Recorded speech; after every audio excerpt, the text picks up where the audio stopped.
오늘 이 이야기는요, 성경에 등장한 첫 번째 전쟁 기사입니다. 이 당시에 가나안에 큰 전쟁이 일어났습니다. 남부 지역의 소돔 왕을 포함해서 이 5명의 왕과 북부 지역에 시나레에 있는 그쪽 왕들, 4명의 왕들의 전쟁입니다. 북부 지역에 그 당시에 그 근동의 주도권을 잡고 있었던 한 왕이 있었습니다. 그가 그돌라오멜입니다. 엘람 왕 그돌라오멜.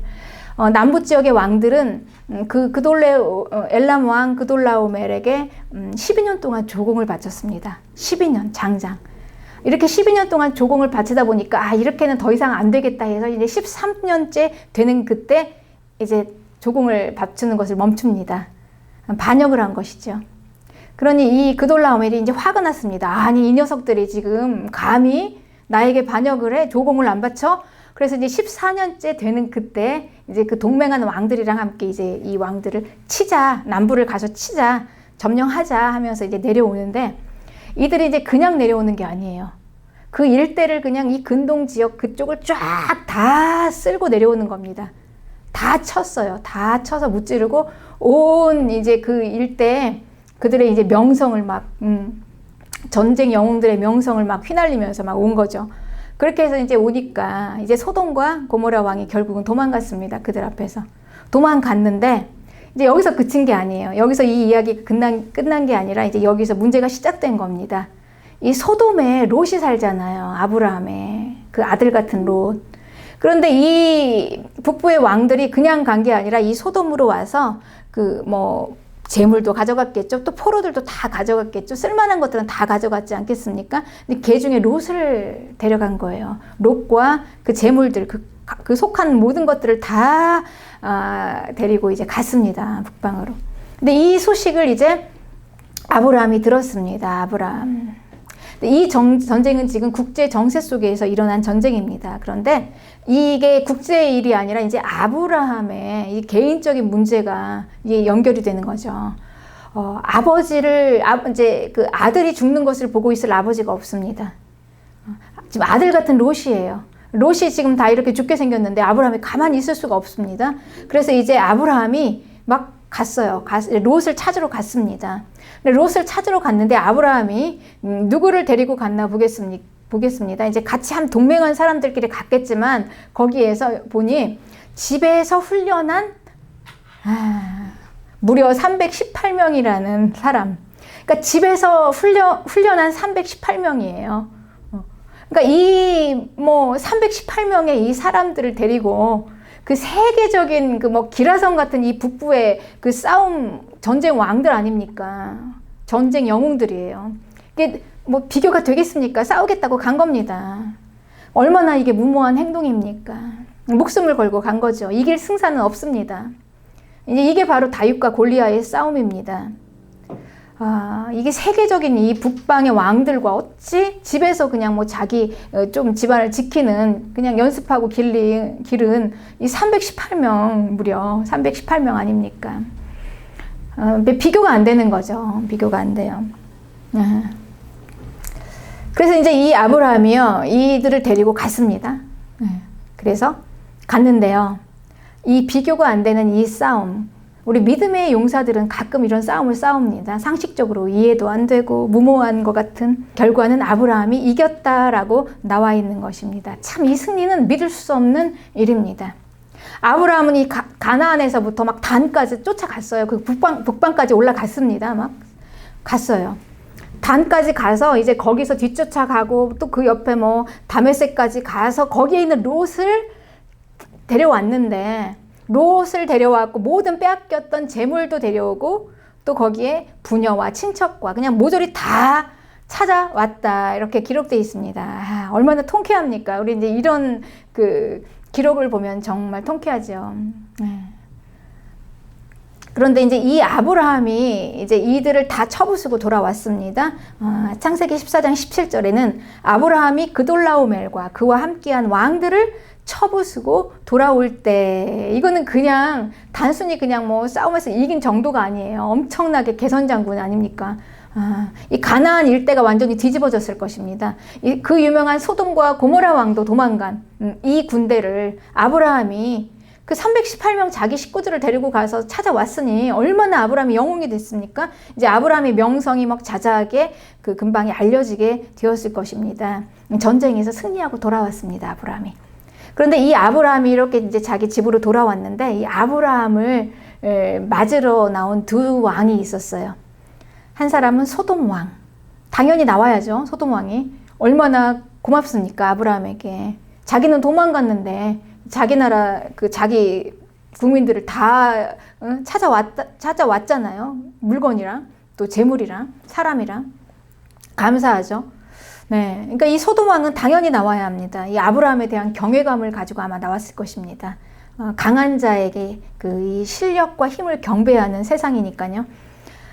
그런데 이제 이 소돔 왕이 나오는 건 너무나 당연한 건데 이 소돔 왕과 함께 나온 살렘 왕이 있었습니다. 그 이름은 멜기세덱. 그는 왜 나왔을까요? 그리고 그는 누구일까요? 이 왕은 이 살렘 왕 멜기세덱은 소돔 왕과 좀 다른 왕입니다. 이 세상 왕과 달라요. 창세기 14장 18절에는 살렘 왕 멜기세덱이 떡과 포도주를 가지고 나왔다. 그리고 그는 지극히 높으신 하나님의 제사장이다. 이렇게 소개하고 있습니다. 그러니 멜기세덱은 단순히 왕이 아니고요. 제사장입니다. 이 제사장은요, 하나님과 사람 사이를 중보하는 역할을 해요. 그런데 이 멜기세덱이 아브라함을 위해서 하나님께 복을 빌어요. 하나님이요 아브라함에게 복을 주시옵소서 이렇게 복을 빌어줍니다. 제사장입니다.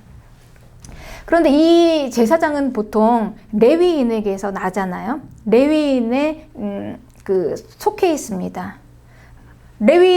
레위인의 그 혈통이 제사장이 됐는데 이 멜기세덱은 레위인보다 훨씬 이전에 있었기 때문에 이 레위인에 들지 않아요. 그렇지만 제사장이에요.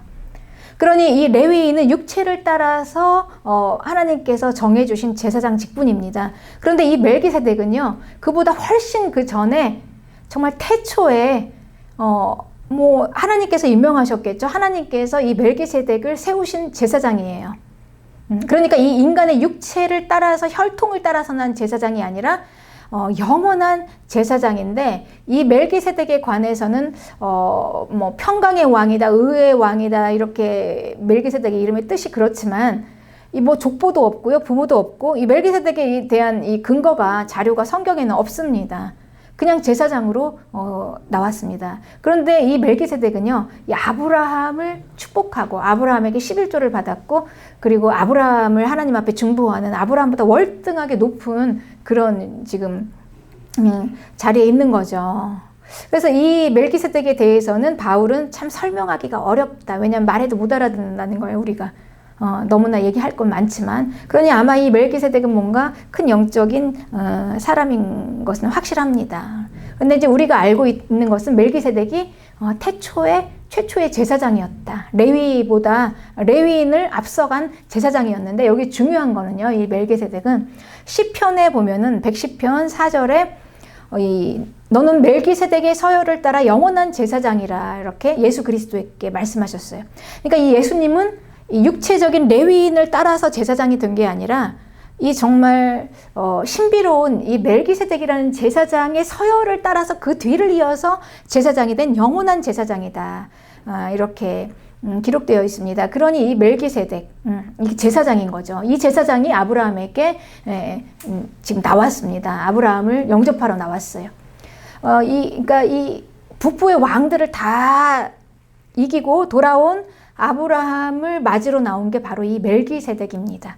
그런데 이 멜기세덱은요, 떡과 포도주를 가지고 나왔습니다. 이 떡과 포도주를 제사장이 가지고 나왔어요. 그러면 이 구절만 보아도 이 떡과 포도주는 단순히 음식이 아닙니다. 그냥 먹으라고 가지고 온 게 아니라 이 떡과 포도주 하면 우리가 뭐가 연상이 됩니까? 예수님의 몸과 피를 상징하는 성찬, 그게 연상이 되죠. 그런데 이제 그걸 제사장이 가지고 나왔어요. 그런데 우리가 알다시피 성찬은요, 체험하는 복음입니다. 듣는 복음이 아니라 우리가 직접 체험하는 복음이에요. 귀로 듣는 복음이 아닙니다. 우리가 먹어서 체험하는 복음입니다. 그러니까 성찬은 예수님께서 우리에게 살과 피를 주신 것입니다. 우리에게 내어주신 것이에요. 우리는 예수님을 받았어요.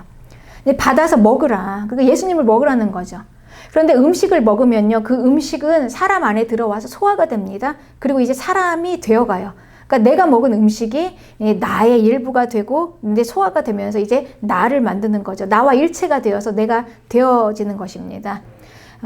그러니 서양의 격언 중에는요, 내가 먹는 것이 바로 나다라는 이야기가 있습니다.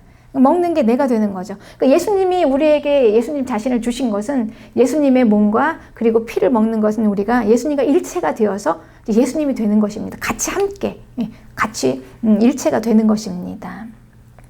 이게 이제 성찬의 의미인데요. 이거를 멜기세덱이 가지고 왔어요. 그러면 이 제사장이 이 성찬의 의미인 예수님의 몸과 피를 상징하는 포도주와 그리고 떡을 가지고 왔는데, 그렇다면 이건 뭔가 의미가 있는 것입니다. 이 아브라함의 싸움이 단순히 그냥 뭐 롯을 구원하기 위한 정의감에 타는 이런 뭐 의리를 지키는 이런 싸움 정도가 아닌 거예요.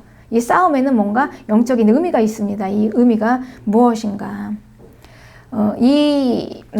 아브라함의 싸움은요, 이 멜기세덱이 이제 또 아주 의미심장한 이야기를 합니다. 오늘 본문 20절에 너희 대적을 내 손에 붙이신 지극히 높으신 하나님을 찬송할지로다, 이렇게 얘기했어요. 너희 대적을 네 손에 붙이신. 여기에 지금 대적이라는 의미가 나오죠. 원수입니다. 그런데 보통 우리가 대적, 원수할 때 이 원수는요, 나 자신의 원수이기도 하지만 이 원수는 나만의 원수가 아니에요. 하나님의 대적자입니다. 그리고 하나님의 원수입니다. 그래서 우리가 이 원수와의 싸움을 한다는 것은 우리는 하나님의 싸움을 싸우는 것입니다. 다윗이 이 싸움을 싸웠잖아요.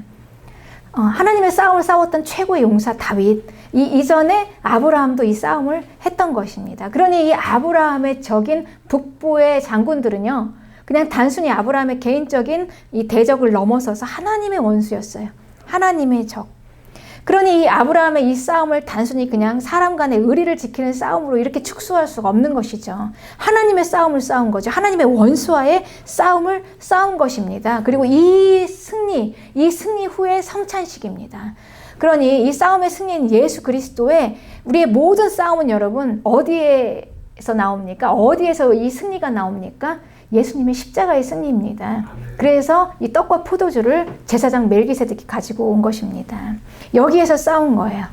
아브라함이.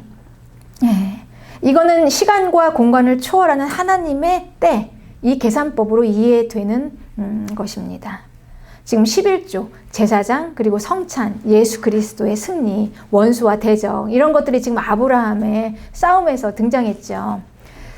너희 대적을 네 손에 붙인다. 이 아브라함의 싸움의 대적이 하나님의 대적인데 이게 바로 악과의 싸움인 것입니다. 악. 이 악은요, 악의 대적은 악은 하나님의 대적자예요.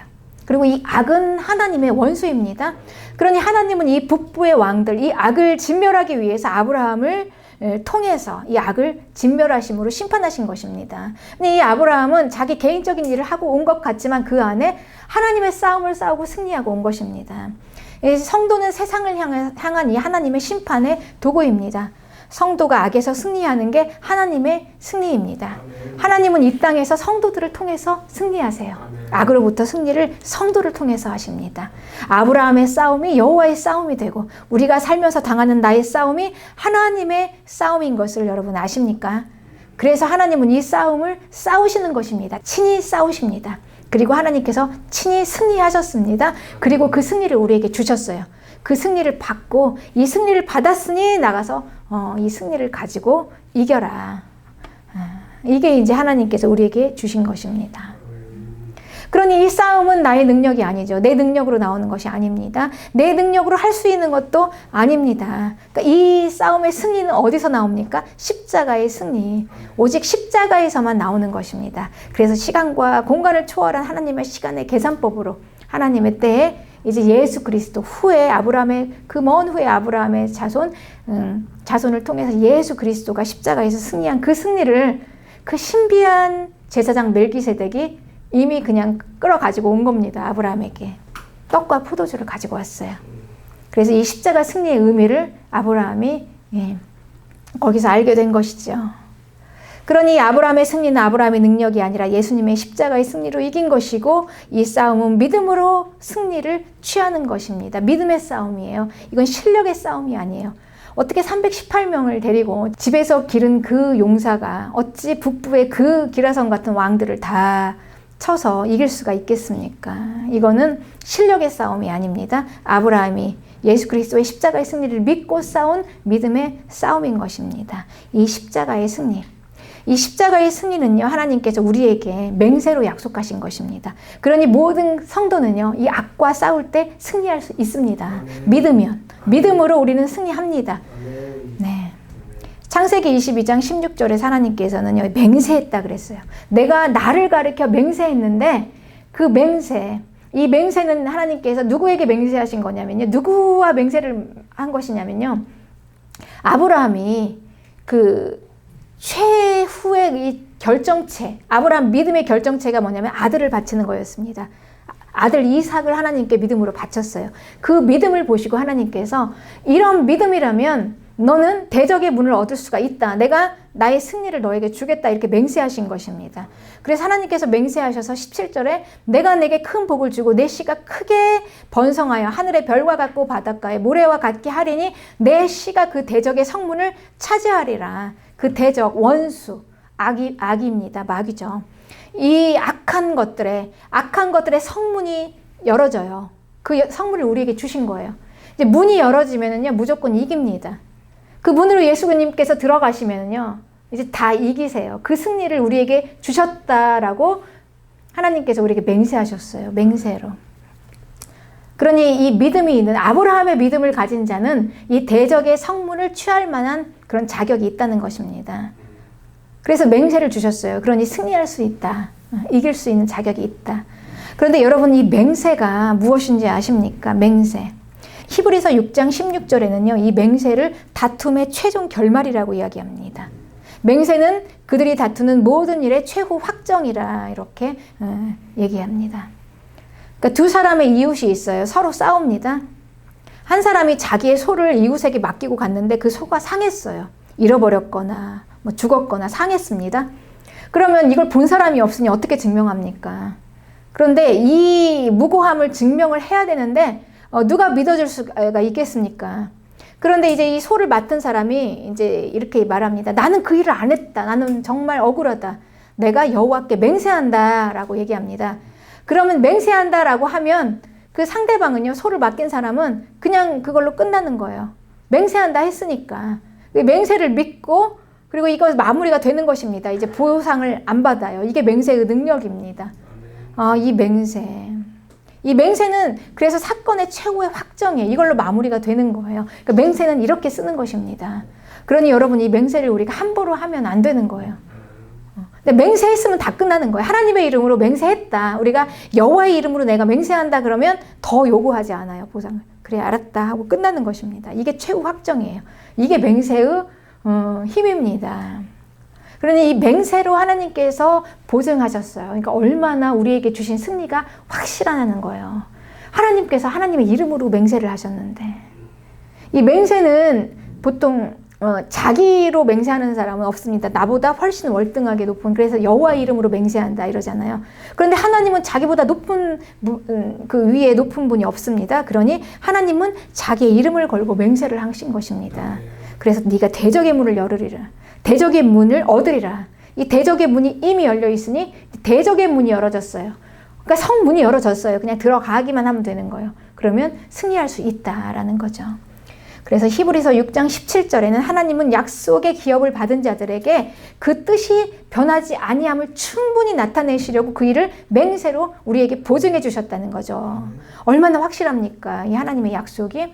그래서 이는 하나님이 거짓말을 하실 수 없는 이 두 가지 변하지 못할 사실로 말미암아 앞에 있는 소망을 얻으려고 피난처를 찾는 우리에게 큰 안위를 받게 하려 함이라. 그러니 우리는 우리의 실력과 우리의 능력을 믿는 게 아닙니다. 우리의 힘을 가지고 내가 이길 수 있다라고 생각하는 게 아니고요. 하나님의 약속을 믿는 거예요. 이 약속이 얼마나 이 맹세의 능력이 이렇게 큰데 그 하나님께서 우리의 약속을 맹세로 보증하셨어요. 그러니 이제 그것을 믿는 것입니다. 그럼 그 믿음으로 이기는 것입니다. 우리에게 이렇게 하나님께서 주셨습니다. 그러니 구원과 원수의 싸움의 승리는 우리의 자격이 아닙니다. 하나님의 맹세 때문에 가능한 것이죠. 그러므로 이 약속, 이 맹세를 믿는 자들에게 이 말씀이 이루어지는 것입니다. 이 약속을 믿는 자들에게 주신 권세입니다. 이 권세. 그 권세가 원수의 대적의 성문을 얻으리라. 그러니까 악에 속한 모든 것들을 우리가 다 뛰어넘을 수 있다는 것입니다, 여러분. 이 권세가 우리에게 있다는 것입니다.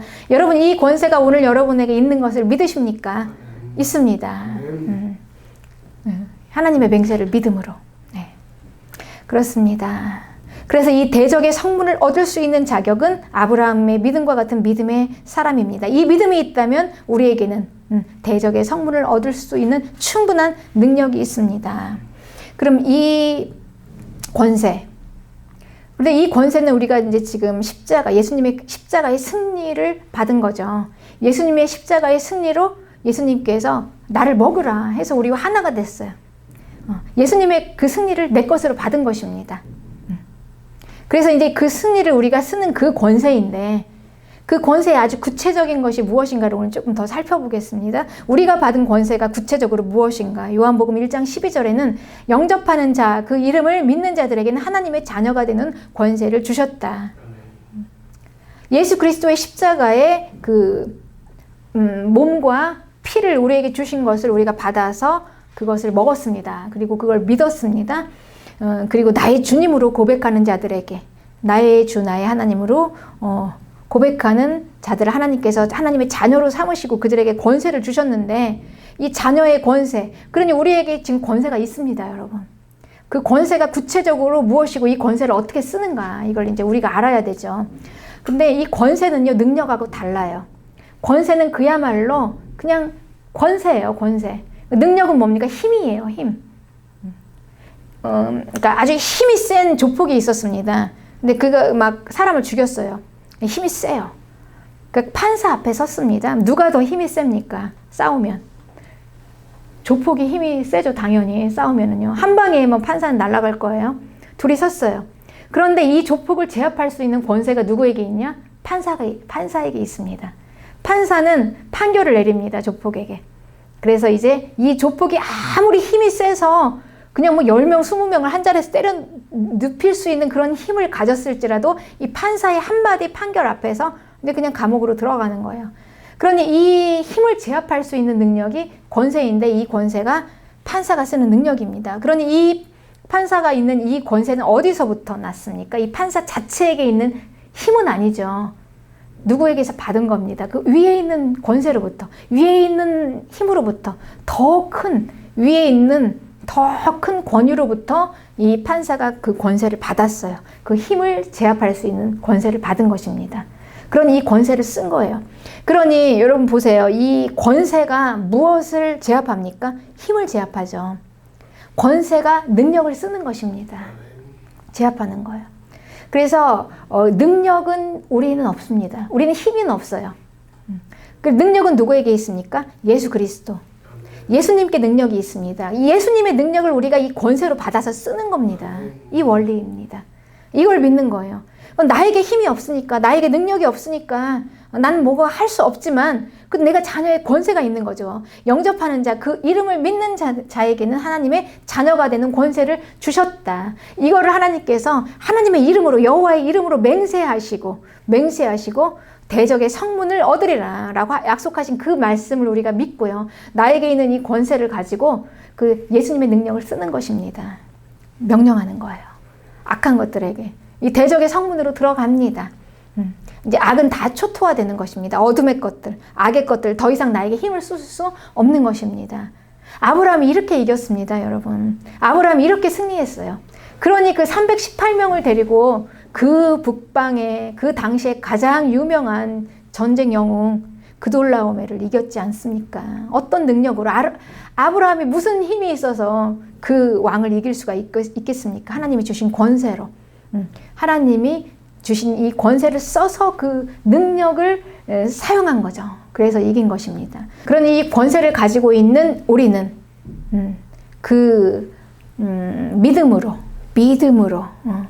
순종할 때 그 능력을 쓸 수 있는 것이죠. 그 권세를 믿을 때 쓸 수 있는 것이죠. 그 능력이 있는 분, 우리에게 권세를 주신 분, 나에게 권세를 주셨다라는 것을 내가 믿고 그분이 나에게 권세를 주셨다라는 것을 믿을 때 그때 쓸 수 있는 것입니다. 그렇습니다. 이렇게 권세 있는, 이제 우리는 자녀의 권세를 가진 자들은요, 어디서도 우리는 당당합니다. 어디서도 우리는요, 그냥 뭐 기죽을 필요가 없어요. 그러니 이 아브라함에게 이제 찾아온 이 소돔 왕이요, 이렇게 얘기합니다. 사람은 나에게 주고 이제 수고했으니까 물품은 네가 취하라, 이렇게 얘기해요. 그러니까 이건 그 당시에요, 이 전리품을 이긴 승리자가 가져가는 이런 고대의 관습에 따라서 아브라함이 당연히 승리했으니까 가져가라라고 주는 것입니다. 아브라함의 소유로 인정해 준 거예요, 소돔 왕이. 그러면 이제 아브라함은요, 그 보상의 대가로 자기가 가져올 수 있습니다. 당연히 가지고 올 수 있어요. 자기의 이제 권리이죠. 마땅히 받을 수 있는 권리임에도 불구하고 아브라함이 이렇게 얘기해요. 거절합니다. 거절해요. 나는 받지 않겠다. 내게 속해 있는 건 받지 않겠다는 거예요. 내게 속해 있는 것은 실 한 오락이 하나라도 받지 않겠다는 거예요. 한 가닥도. 왜일까요? 그냥 당연히 받을 수 있는 권리인데 아브라함은요, 이제 권세를 알았습니다. 하나님의 자녀로서의 권세가 어떤 건지 자기가 체험을 해봤잖아요. 318명을 데리고 그 단까지 올라가서 그 북방 왕들과 싸우면서, 여러분 그 북방 왕들이 그냥 보통 동네 그냥 이 싸움이 아니에요. 동네 그냥 친구들끼리 싸우는 이런 뭐 싸움이 아닙니다. 뭐 그 당대 가장 최고의 이 실력자들하고 싸운 거예요. 가장 최고의 능력자들. 나같이 무능한 자가, 나같이 부족하고 힘없는 자가 어떻게 가장 유명하고 똑똑하고 실력 있는 자와 겨루어서 이길 수가 있냐. 불가능이다. 그런데 이겼잖아요. 이겼습니다. 어떻게 이겼습니까? 하나님의 능력이 내가 그걸 쓸 수 있는 권세가 있었어요, 아브라함에게. 그래서 아브라함은 그 권세를 썼습니다, 믿음으로. 그래서 이제 그 왕들을 다 이겼습니다. 이 권세를 가졌으니 이제 그까지 세상이 주는 그거, 세상이 주는 거 나는 그 복, 그까지 건 나는 받지 않겠다는 거죠. 필요 없다는 거예요. 그까지 그 세상이 주는 복은 이제 나는 이제 그런 거를 욕심내지 않는다. 그걸 받을 복이 아니라 나는 오직 하나님이 주시는 복으로 충분하다. 난 하나님의 복을 받을 것이다. 이게 권세자입니다. 이제 아브라함은 자기의 권세를 믿은 다음에 이렇게 변했어요. 여러분, 이 애굽 왕 앞에서 아브라함이 바들바들 떨면서 자기 부인 사라를 대가로 해서 어마어마한 보상금을 받았잖아요.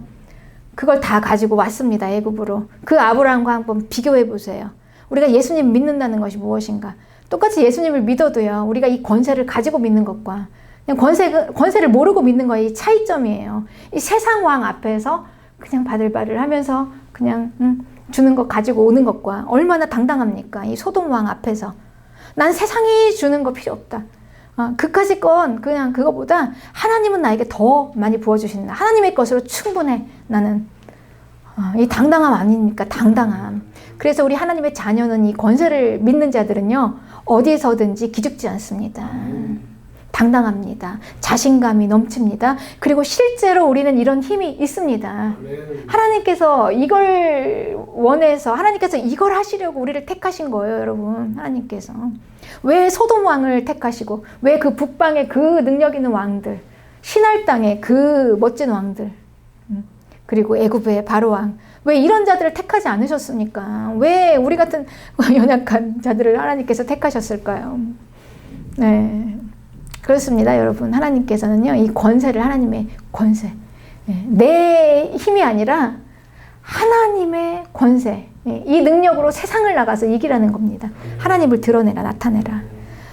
그래서 이 성도는요, 세상 복이 아닙니다. 하나님이 주시는 복을 받는 자들입니다. 그것으로 누리는 자들이고 그것으로도 충분합니다. 이게 성도의 권세입니다. 오늘 저와 여러분에게 있는 권세입니다. 믿으시기 바랍니다. 할렐루야. 축복의 땅을 받은 약속의 사람들은 여호와의 싸움을 싸우는 자격을 받은 사람들입니다. 영광의 용사들인 것. 여러분이 영광의 용사들인 것을 아십니까? 그래서 우리에게 하나님의 능력을 쓸 수 있는 권세를 우리가 받았습니다. 이 권세를 믿으십니까? 이미 보장되고 확증된 승리를 주신 것입니다. 싸우라고 주신 것이죠. 이길 수 있다고 주신 것입니다. 우리는 이제 나가서 이기기만 하면 됩니다. 할렐루야.